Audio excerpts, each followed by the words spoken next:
knight and queen, they make sure that everything is nice and compact. Nothing is hanging here. I think rook sliding over to d1 is a good choice right now. Just get rid of the biggest thorn in your side. Yeah, sometimes the simple approach is also the strongest one.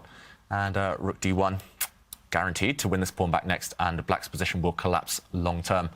Both sides around 1 minute, though. Will Magnus go for this? He often looks for something a bit more sophisticated, which probably isn't on the docket right now. I think you should just be eliminating that one source of counterplay for black. Both looking very calm. How are they doing inside right now, Robert, especially Arjun Erigaisi? You're super nervous because this is one of those games that's about 50-50. Like, all three results are possible. And so for Arjun, this is his chance. He knows that he doesn't want to rely on a win in game 4. With Magnus in time trouble, he can make the most of it here. Yeah. Wow, ticking to 1 minute now. Arjun Erigaisi, he cannot lose this game. He needs a win in this one or the next one to take it to Armageddon. Yeah. Magnus made a bit of a face, we've got to say. Just for a second, he quickly got rid of all his emotions again, but just for a moment, he looked unhappy with something. I'm not sure whether it's his last move. He played his pawn forward 1 square, a bit of a nothing move, just a bit of a cagey, cautious one there, and it has given black the time to slide across with the queen, threatening a potential queen exchange if the black queen lands on e4 in the center of the board. If the queens disappear, black should be relatively safe. With the kings as they are, black's king's so weak out in the open, a queen exchange is what Erigaisi is dreaming of right now. White needs to stop that threat. It needs to stop the black queen from coming to e4, because a trade on that will also solve the pawn structure problem. Magnus does it with rook to e1, and now it just looks like the momentum is slightly shifting towards Arjun. He does offer a rook trade. The pawn on d3 is still alive, very importantly. Once the rooks are traded off, let's say you go rook e7, the bishop takes it off, and Magnus says no trade because that would make black's life so much easier. Let's say you go queen d4, black can come in to e4, offering that trade, and this is bad news for Magnus. Magnus steps back with the rook to d1, and it just looks like Arjun's done everything right.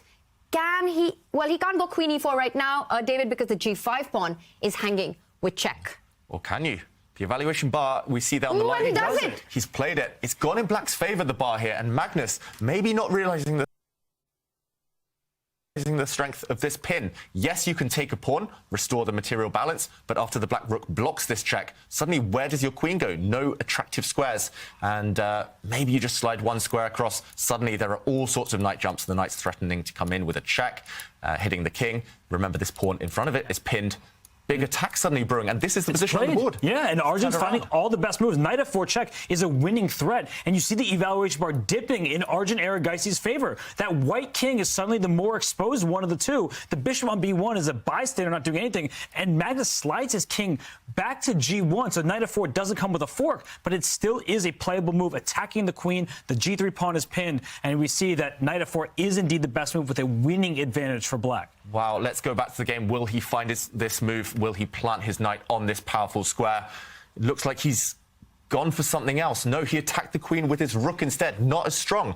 Letting Magnus back in the game, perhaps. And wow, a quick few moves there. The knights have been traded off, but a checkmate threat on the board. Black's rook or black's queen want to jump in to that h1 square. 3 seconds for Arjun. Yeah, checkmate was threatened, but no longer. The black rook forced away from the open h-file. Can Magnus defend? Maybe survive the worst. Playing with seconds, Magnus Carlsen is struggling on the clock. Yeah, 6 seconds against 8. There's going to be blunders, there's going to be mistakes, they're only human, but the queens are off the board. This is great news for Arjun Erigaisi. Look at that black pawn in the center. It's tying down the white rook and the white bishop. He's essentially playing up a piece, and Magnus gesturing. Wow, he's just blundered a pawn. He's gave away the pawn, and he's lost. He's given away the game.